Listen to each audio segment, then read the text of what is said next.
Ibrahim Traoré walked into the cabinet meeting trusting that Security Chief Usman had checked every door, every window, every person in the room.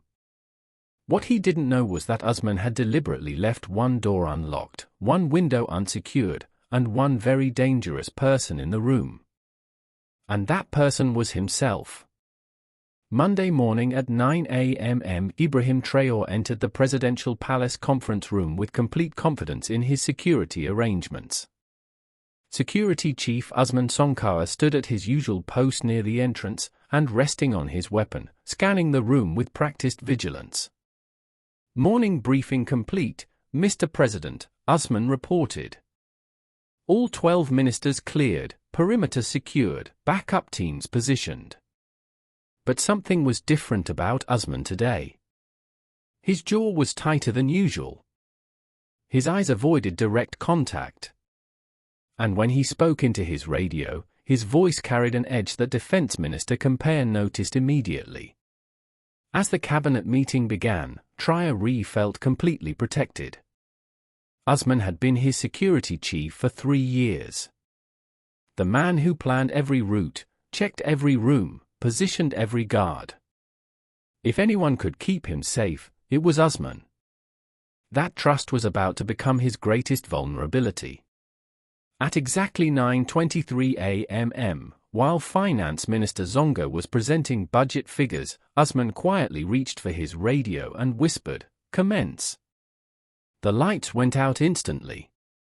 Emergency lighting bathed the room in red. Electronic locks clicked. The air conditioning stopped. "Power failure, sir," Usman announced calmly. "Standard lockdown protocol." But wait until you hear what Usman had actually been planning for the past 6 months. "For your safety, we should move to the secure bunker," Usman said, guiding Traoré toward the side exit. Minister Sonko, a sharp observer despite his age, noticed something wrong. "Usman, if this is a power failure, how are your radio communications still working?" Usman's response was too quick. "Backup systems, Minister." Then he made his fatal error. Instead of using his master key, he spoke into his radio. "Open passage now." The door unlocked electronically from the outside. Traoré's survival instincts honed through years of political danger immediately activated. "Man, show me your communication logs now." "Sir, we need to evacuate." "Show me." Usman's hand moved toward his weapon. That movement told Traoré everything. "Ministers, get down." Traoré dove behind the conference table as Usman drew his pistol. The shot shattered the morning silence, splintering wood where Traoré's head had been. "Secure the room." Usman barked into his radio. "No survivors." 3 armed men in tactical gear burst through the side door. Not palace guards, but hired assassins wearing stolen uniforms. Former military officer K tackled the nearest attacker, fighting for his rifle. Usman is turned. "He's trying to kill the president." Chaos erupted as ministers scrambled for cover. The mahogany table that had hosted peaceful discussions became a battlefield fortification. But Usman had made one critical miscalculation. Minister Sonko activated the emergency communicator. Presidential Guard, Cabinet under attack. Security Chief Usman is the threat. The response was immediate. Presidential Guard en route. 60 seconds. As bullets flew across the room, Traoré called out from behind the table. "Usman, why?" "Your anti-Western policies made enemies, Mr. President." Usman replied coldly. "Enemies willing to pay $2 million for your removal. Plus, they have my daughter." The personal revelation hit like a punch. Usman wasn't just greedy. He was being blackmailed. "Where is she?" Traoré demanded. "Safe as long as you die today." But Usman had underestimated the loyalty surrounding him. Curry had disarmed one assassin and was returning fire. Elderly Zongo was throwing office supplies to distract attackers. Even Agriculture Minister Kaba was using a chair as a shield while helping others. At 9:31 a.m., the conference room door exploded inward. Presidential Guard commandos flooded in, led by Captain Dio. Elite soldiers with clear sight lines and overwhelming firepower. "Drop your weapons." But Usman's plan was already unraveling in ways he hadn't anticipated. The first assassin Curry had tackled was bleeding heavily from a head wound, his radio crackling with panicked voices from outside. Team 2 compromised.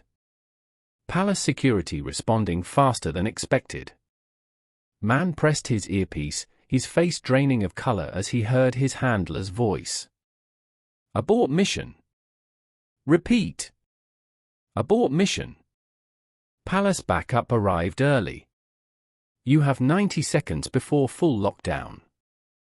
The second assassin, positioned by the window, suddenly slumped forward. A Palace sniper had found his target from the adjacent building. Usman realized his foolproof plan had fatal flaws.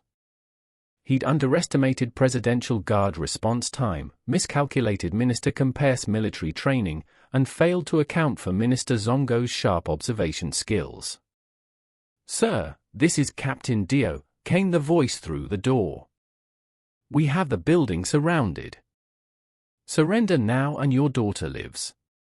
We already have her location." That last statement shattered Usman's resolve completely. His leverage was gone. His escape routes were blocked. His team was neutralized. The man who had planned every security detail for 3 years had failed to plan for the very loyalty and competence he had helped instill in the Presidential Guard. Usman, realizing his plan had failed, grabbed Minister Kaba and pressed his pistol to the man's head. "Let me leave or he dies." Traoré rose from behind the table, blood on his forehead from flying debris. "You taught me hostage protocols, remember? You said never negotiate with hostage takers." Captain Dio understood. One precise shot ended Usman's betrayal. But wait until you hear what the investigation revealed about who was really behind this assassination attempt. The interrogation of the surviving assassins revealed a sophisticated Inma international conspiracy. They were foreign operatives who had infiltrated Burkina Faso using diplomatic credentials. But the mastermind wasn't just paying Usman. They had kidnapped his teenage daughter and threatened to kill her unless he eliminated Traoré. The Foreign Intelligence Service had been recruiting African security officials for months using a combination of money and family threats to create a network of compromised protectors across the continent. Usman's handler had specifically chosen him because of his access and his vulnerability. A single father whose daughter studied abroad, making her an easy target for leverage. He wasn't just a traitor. Captain Dio reported to Traoré during the classified briefing. He was a victim being forced to become a killer. The rescue operation to recover Usman's daughter took place simultaneously in 3 countries. While the Presidential Guard had been stopping the assassination attempt in Ouagadougou, special forces were extracting kidnapped family members from safe houses in Morocco, Ghana, and Côte 17 other African security officials had been compromised using identical tactics. The foreign intelligence operation surnamed Guardian Angel had been systematically turning protectors into assassins across the continent. But the failed attempt on Traoré's life had exposed the entire network. 2 weeks after the attack, Traoré announced the Continental Security Independence Initiative. Instead of individual nations protecting their leaders separately, African countries would share intelligence and coordinate security protocols. "When enemies turn our protectors against us," Traoré explained during a Pan-African Security Summit, "we must protect each other. The conference room where the assassination attempt occurred was converted into a training center where security officials from across Africa learned to recognize and resist foreign recruitment attempts. Man's daughter, rescued safely from captivity, became an advocate for families of security officials targeted by foreign intelligence services. Her testimony about her kidnapping and the threats made against her father helped African governments identify and protect other vulnerable security personnel. 6 months later, the Continental Security Initiative had prevented 12 additional assassination attempts and dismantled recruitment networks in 8 countries.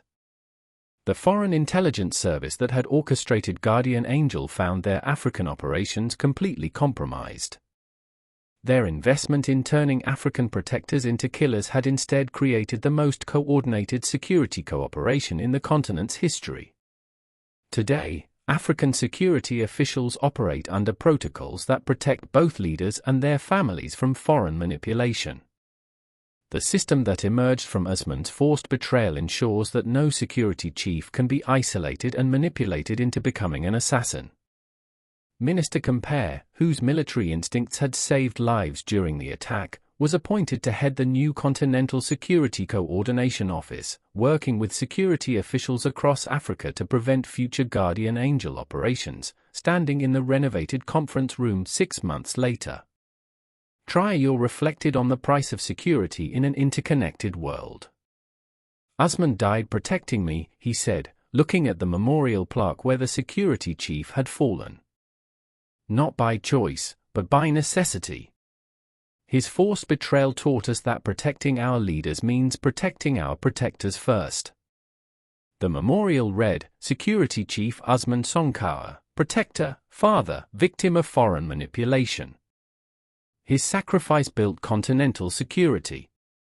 Sometimes the greatest security improvements come not from stopping betrayals, but from understanding why good people are forced to betray those they're sworn to protect.